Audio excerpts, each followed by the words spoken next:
virus lang, hindi naman siya magkakos ng ganun talagang katinding fatality or morbidity.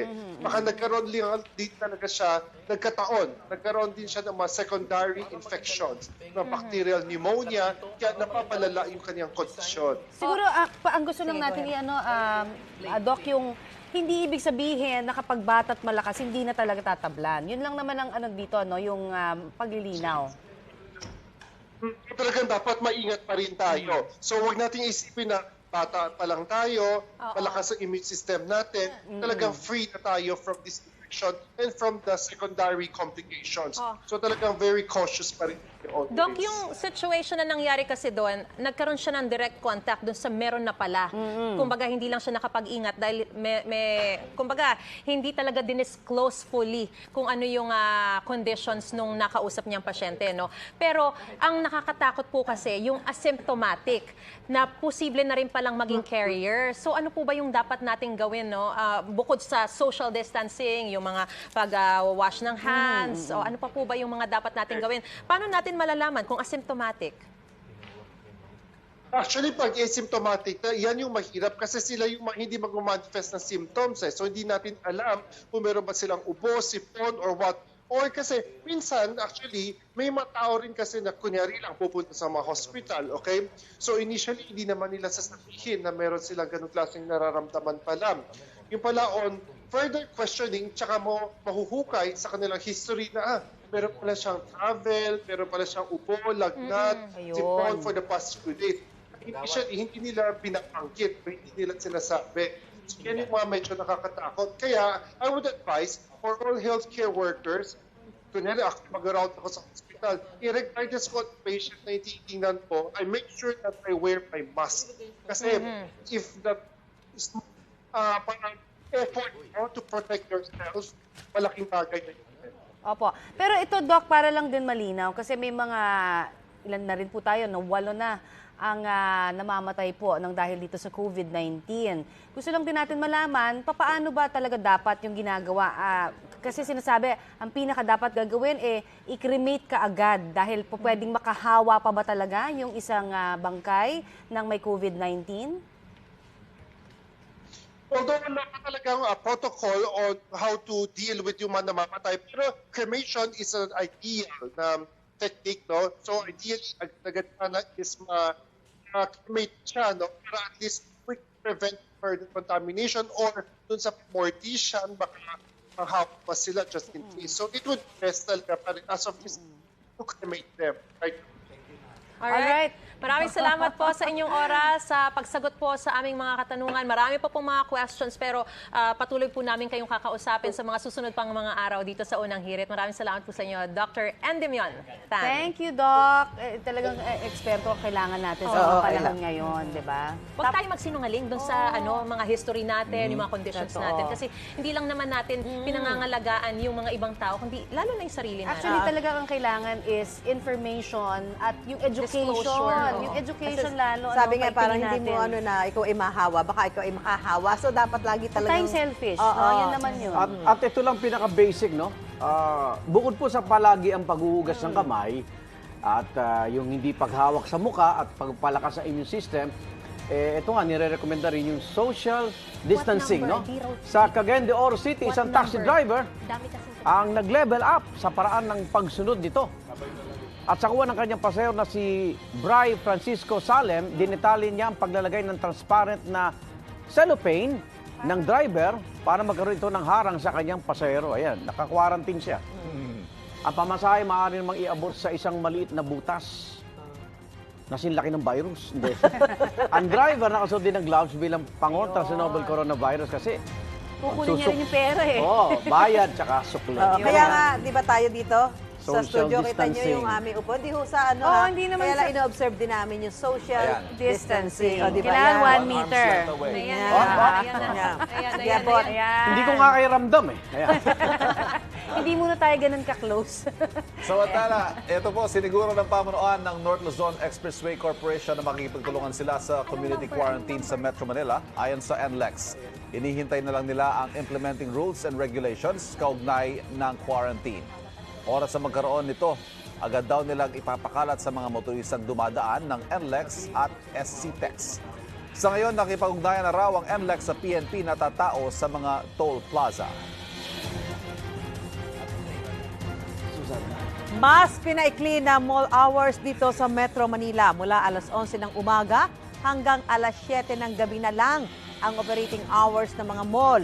Isa ang pag-iwas sa mga matataong lugar gaya ng mga mall sa hakbang upang maiwasan ang COVID-19.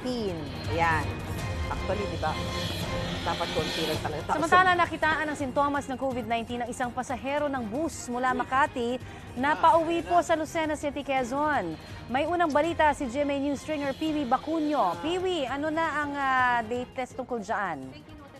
Yes, Connie, good morning. Dumating sa Lucena Grand Terminal ang bus mula Taft Avenue, Maynila, pasado alas 10 itong Sabado ng gabi. Agad na naghanda ang team ng City Health Office ng Lucena sa pangunguna ni Dr. Jocelyn Chua at ang PNP. Hindi muna pinababa ng bus ang mga pasahero. Ang mga kinatawan ng City Health Office ay maigit na nagsuot ng kanilang protective gear mula ulo hanggang paa. Pagsampa sa bus ay isa-isa muling tinunan ng temperatura ang mga pasahero. Kinuha rin ang kanilang mga pangalan, contact number at address na pupuntahan sa Lucena. Ilan sa mga pasahero ng bus ay magtutungo sana sa Marinduque at Bondok Peninsula. Ang lalaki na 44 years old na kinakitaan ng mga sintomas ng COVID ay taga Lucena. Ayon sa City Health Officer, ilalagay sa PUI o patient under investigation ang lalaki, habang ang mga pasahero naman ng bus na nakasama nito ay ilalagay sa PUM or person under monitoring.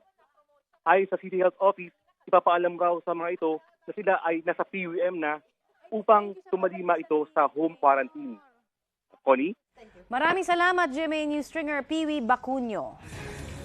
So check din po sa checkpoint ang ID at temperatura ng mga pumapasok sa San Mateo Rizal, Quezon City boundary. Yan po ang unang balita ni Victoria Tulad. Victoria? Maris, napansin natin na hindi pa ganoon kahigpit sa ilang checkpoints.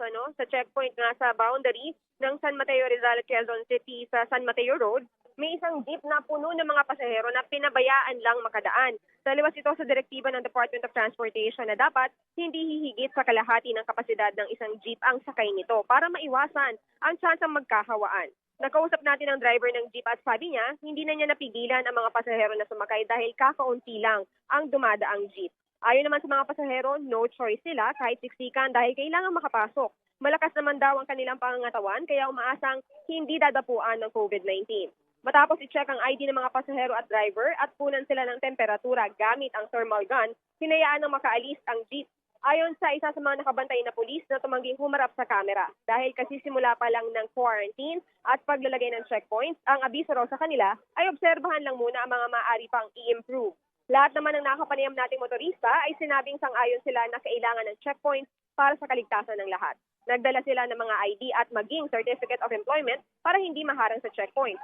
Kinukuhaan din sila ng temperatura. At yan ang unang balita, Victoria Tulad, buong puso para sa Pilipino. Igan, mahigpit namang nanita ang mga otoridad sa checkpoint boundary ng Cavite at Parañaque City. Live po mula sa Coastal Road, may unang balita si Bon Aquino. Bon, kamusta dyan? Igan ako, alam mo, ilang mga pasahero yung pinababa mula doon sa jeep kanina dahil nga wala silang naipakita nga COE o employment ID dito nga sa checkpoint sa Coastal Road dito na sa bahagi ng Parañaque City. Ang isang pinababa nga Iga na nagtitinda raw sa Baclaran, naiwan daw yung kanyang ID sa kanyang amo. Ang isang pasahero naman na tricycle driver daw pero lisensya lang ang naipakita at hindi ang kanyang ID sa pagiging driver.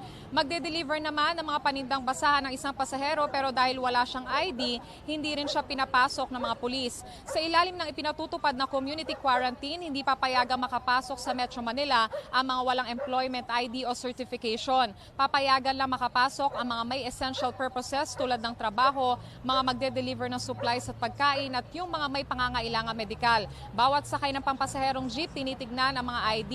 Hindi naman nasusunod ang social distancing sa jeep dahil karamihan ng mga jeep na biyahin pa Baclaran, siksikan. Sabi nga ng isang pasahero, okay lang daw na siksikan dahil kailangan niyang maghanap buhay. Ang mga delivery van naman ng mga pagkain, nagpakita pa rin ng mga dokumento kaya pinayagang makapasok. Sa ngayon, wala pang thermal scanner ang mga pulis dito sa Coastal Road. Igan, so explain lang natin yung sistema dito, no? So pag chinek nung mga pulis yung mga jeepney, tinitignan nila bawat isa yung ID, ano? At kung wala ka maipakitang ID, ine-escortan nila yung mga pasahero na yan papunta doon naman sa kabilang lane nitong Coastal Road para makasakay na sila pabalik doon sa Cavite, ano, or kung saan man sila nakatira. Sa ngayon nga ay nag-augment na rin ng puwersa dito nga sa checkpoint sa Coastal Road. At yan ang unang balita mula rito sa Coastal Road. Bon Aquino, buong puso para sa Pilipino.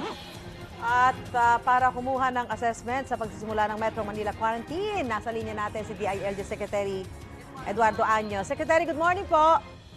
Hello, good morning. Apo. Umaga din sa ating mga listeners at televiewers. Apo, Secretary, sa pinapatupad ho ngayon mga checkpoint, may mga gagawin pa bang pagbabago? May mga, ano ho ang assessment ninyo overall? Sayang kasi Sunday hindi pa yan magpipit dahil bukas yung may mga workers tayo at mga laborers na nagtatrabaho sa Manila pero nakatira dito sa mga outskirts. So ito yung challenge tomorrow. So nag-a-assess ngayon ng ating Philippine National Police kung ano yung kaukulang strategy na gagawin. May possibility rin na magsara tayo ng ibang kalsada para meron na lang tayong talk points sa doon dadaan yung mga galing ng labas ng Metro Manila. So, pero ito lahat ay provisional lang kasi depende sa development. Yesterday, almost nag-double na yung ating positive cases from 64 to 111.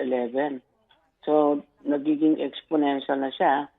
Kaya may meeting pa ulit tayo tomorrow with the President and the IATF kung anong adjustment yung gagawin natin sa memorandum na ipinalabas based on the declaration ng public health emergency. Kwento, itanong lang po namin kasi bilang ang DILG po ang may sakop sa lahat ng mga LGUs, kumusta na po yung mga ordinansa ng bawat LGU po para sa uniform na pagpapatupad nga po ng curfew?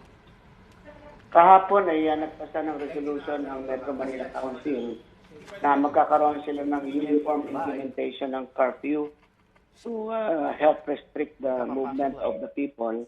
So itong resolution na to ay magiging basis bukas pag-convene ng kanilang mga sangguniang panglungsod para i-adopt itong resolution at in-expect natin na baka bukas ay ma-implement na yung uniform curfew for the whole of National Capital Region. Okay. Secretary, maraming salamat po. Good morning, Secretary Eduardo Año ng DILG. Samantala, kapapasok lang pong balita na matay na ang isang empleyado sa House of Representatives na nagpositibo sa COVID-19 at kinumpirma yan ni PBA Party List Representative Jericho Nograles. Kaya inaabisuhan ng lahat ng pumasok sa House of Representatives na magpasuri kung may sintomas kayo ng COVID-19. Mga igan, maraming salamat po sa pagsama sa amin ngayong araw na ito ng linggo sa ating unang Hirit Special Coverage, Metro Manila Quarantine. Makita-kita tayo bukas, Lunes, 4:55 AM pa rin, dito sa programang laging una ka sa balita at kalusugan. Ito ang Unang Hirit!